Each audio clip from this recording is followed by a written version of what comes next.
দাদা একটা টিকিট দেন তো। কোথায় যাবে? মায়াপুর। মায়াপুর? এই নিন, তাড়াতাড়ি যান, এক্ষুনি বাসটা ছেড়ে দেবে। আপনার ব্যাগটা সরান। হ্যাঁ হ্যাঁ হ্যাঁ, নিশ্চয়ই।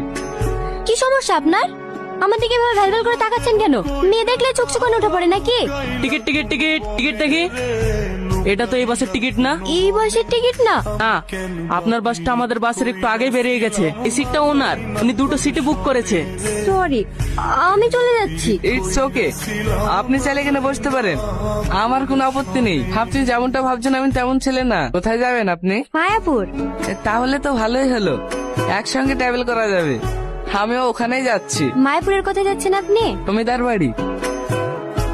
জমিদার বাড়ি? কি হলো, জমিদার বাড়ির নাম শুনে হঠাৎ দাঁড়িয়ে গেলেন যে? ভয় পান নাকি? না না, ভয় পাই না। বড় সাহেবকে আমি অনেক শ্রদ্ধা করি, আর তাছাড়া আপনি ওই বাড়ির ছেলে, আপনার পাশে বসে আমি যেতে পারি? আপনি ভুল ভাবছেন, আমি ওই বাড়ির ছেলে না। তাহলে আপনি ওই বাড়িতে কি করতে যাচ্ছেন? আমি একজন ইলেকট্রিশিয়ান। জমিদার বাবু বলছিল ওই গ্রামে নাকি কারেন্টের খুব সমস্যা, তাই জমিদার বাড়ি যাচ্ছি। আর আপনি? আমার ওই গ্রামেই বাড়ি। আমি কলকাতায় পড়াশোনা করি। আমার পড়াশোনার যত খরচ সব জমিদার বাবুই দেয়। জমিদার বাবু, আজকে হঠাৎ এই সময়? আমার লাতে আজকে বাড়ি আসছে, তাই একটু বাজার দিকে যাচ্ছি। রোহন বাবু বাড়ি আসছে? হ্যাঁ।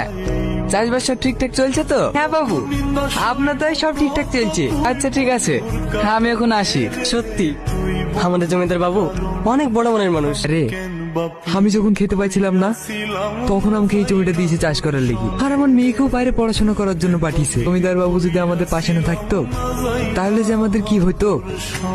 কি রে, তোদের রান্না হইলো? এই তো হয়ে এসছে। একটু চেখে দেখেন তো কেমন হয়েছে। এত ঝাল রোহন খেতে পারে নাকি? একটু পানি দে। বড় মা, আপু তোমাকে ডাকছে। আব্বা আবার কি বলছে? জানিনি, আপু তোমাকে তাড়াতাড়ি যেতে বললো। ঠিক আছে, তুই যা, আমি আসছি। এই ছুটকি, তো দাদু কোথায় গেছে রে? দাদু মাংস আনতে গেছে বড় মা। আব্বা এখনো মাংস নিয়ে আসেনি। এই রাকেশ, রোহন আনতে যাস না এখনো? এই তো যাচ্ছি বড় মা। মায়াপুর মায়াপুর মায়াপুর। তো জমিদার সাহেবের গাড়ি আপনাকে নিতে এসেছে নাকি? হ্যাঁ, আমি তো এই গ্রামের কিছুই চিনি না, তাই জমিদার সাহেব গাড়ি পাঠিয়ে দিয়েছে মনে হয়। ঠিক আছে, যান তাহলে। তুমি হেঁটে যাবা? হ্যাঁ। তুমিও এসো আমার সাথে। না না, আমি হেঁটেই চলে যাব। কি করু, এসে শুরু? আরে ওসব কিছুই না, চ। মা, রোহন চলে এসছে। দাদু ভাই, আসতে কোনো অসুবিধা হয়নি তো? না দাদু, কোনো অসুবিধা হয়নি। না খাই খাই চেহারার কি অবস্থা করেছে দেখো তিনি। এক্সাম ছিল তো, তাই ঠিক মতো খাওয়া হয়নি। এবার তোমার হাতে খাবো, খেয়েই মোটা হয়ে যাবো। ওকে এখানে দাঁড় করে রাখবা না ভিতরে নিয়ে আসবা? হ্যাঁ হ্যাঁ, হাই বাবু ভিতরে আয়।